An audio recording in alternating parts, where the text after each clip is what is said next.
ਇਹ ਧਮਾਨ ਚੈਨਲ ਦੇਖ ਰਹੇ ਸਾਰੇ ਦਰਸ਼ਕਾਂ ਦਾ ਮੇਰੇ ਵੱਲੋਂ ਜਾਣੀ ਕਿ ਅਮਰਜੀਤ ਧਮਾਨ ਵੱਲੋਂ ਨਿੱਘਾ ਨਿੱਘਾ ਸਵਾਗਤ ਹੈ ਜੀ। ਸੋ ਕੁਰਾਲੀ ਦੇ ਨੇੜੇ ਜੋ ਪਟਿਆਲਾ ਬਾਈਪਾਸ ਹੈ, ਇੱਥੇ ਮਾਤਾ ਬਗਲਾ ਮੁਖੀ ਜੀ ਦੀ ਮੂਰਤੀ ਸਥਾਪਨਾ ਕੀਤੀ ਗਈ ਹੈ। ਅੱਜ ਇੱਥੇ ਕਾਫੀ ਭਾਰੀ ਇਕੱਠ ਦੇਖਣ ਨੂੰ ਮਿਲ ਰਿਹਾ ਹੈ। ਸੰਤ ਮਹਾਂਪੁਰਸ਼ ਕਾਫੀ ਆਏ ਹੋਏ ਆ ਤੇ ਆਓ ਤੁਹਾਨੂੰ ਇੱਥੋਂ ਦੀ ਜਾਣਕਾਰੀ ਦਿਖਾਉਂਦੇ ਆ।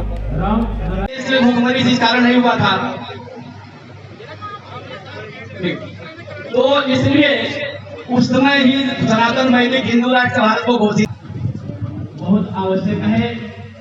और मां बगला मुखी शत्रुओं के संहार के लिए जानी जाती है और सदैव से हम मां की कृपा से मां के द्वारा अनंत शक्तियों का उपयोग करते हुए शत्रुओं पर विजय पाते रहे हैं और भविष्य में भी पाएंगे। ले लो उधर से प्रसाद ले लो। आज अगर देश में सबसे बड़ी समस्या अगर कोई है तो वह सनातन धर्म को है। 1947 में सनातन वैदिक हिंदू राष्ट्र घोषित हो जाना चाहिए था। यदि ऐसा हुआ होता तो संभवतः जो आज देश की स्थिति और परिस्थिति है ऐसी और नहीं इनको व्यर्थ में जिलाते रहे ट्रॉफियों को, पर अब और नहीं इनको खिलाइए।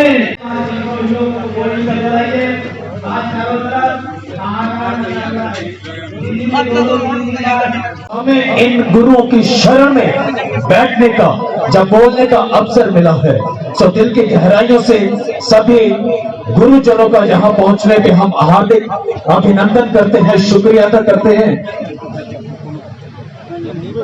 कहते हैं कि ना मुझे नाम चाहिए ना इनाम चाहिए, कि ना मुझे नाम चाहिए ना मुझे इनाम चाहिए।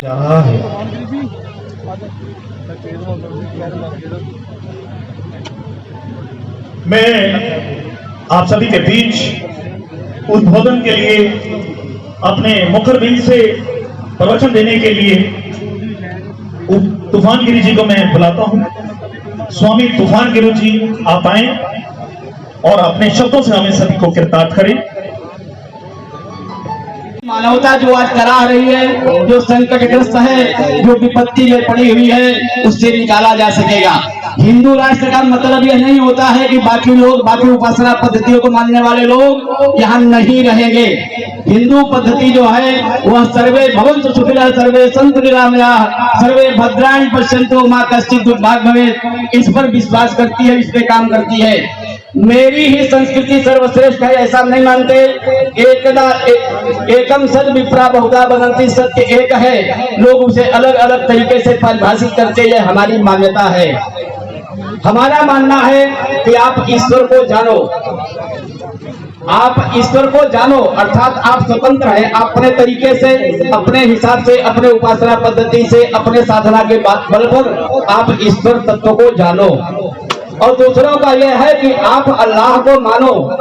ये मानो और जानो का जो चक्कर है, इसी के कारण यह है। आज तक इसी कारण से देखे होंगे कि हमारे रामनवमी के जुलूस पर पथराव हो जाता है। दुर्गा मूर्तियां जब विसर्जित होने को जाती है तो पथराव होता है। आप कल्पना करिए, आज तक किसी चर्च पर कोई हमला नहीं हुआ, किसी मस्जिद पे कोई हमला नहीं हुआ। क्यों नहीं हुआ? इसलिए यही लोग तो करने वाले हैं। इसलिए मैं बहुत ही और थोड़ा धर्म के प्रति गहराई से चिंतन करें और जो हमारा धर्म कहता है उस पर केवल चलने का आप प्रयास कीजिए। उस पर जिस दिन चलना शुरू करेंगे, धर्म को सही तरीके से समझने की आवश्यकता है। अहिंसा परमो धर्म, ये हमारा धर्म कहता है, लेकिन इतना ही नहीं कहता, ये पूरी लाइन नहीं है। अहिंसा परमो धर्म, धर्म हिंसा तथैव च। धर्म के लिए हिंसा जो है, हिंसा नहीं करी जाती, लेकिन हमने हर तरीके की जितनी भी यहाँ पे उपद्रव मचा हुआ है उसमें अहिंसक बने बैठे हैं। यह कायरता की श्रेणी में आता है। इसलिए जितना शीघ्र हो सके भारत को वैदिक हिंदू राष्ट्र बनाना बहुत आवश्यक है।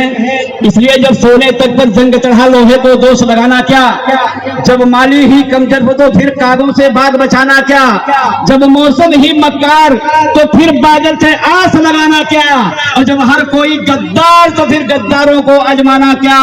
इसलिए वक्त कहता है तुम्हें कुछ कर दिखलाना ही होगा और भारत को अब सनातन वैदिक हिंदू राष्ट्र बनाना ही होगा।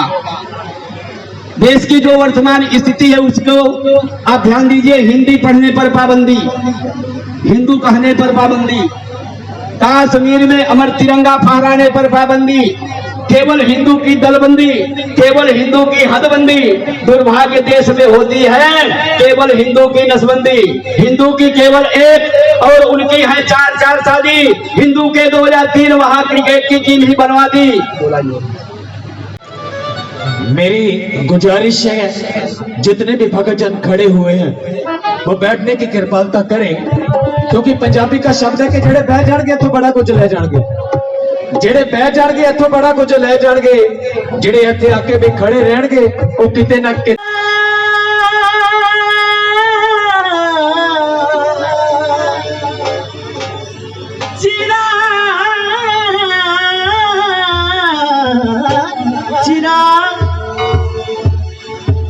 चिराग दिल के जलाओ, बहुत ही अंधेरा है। माँ हमारे घर में भी आओ, बहुत अंधेरा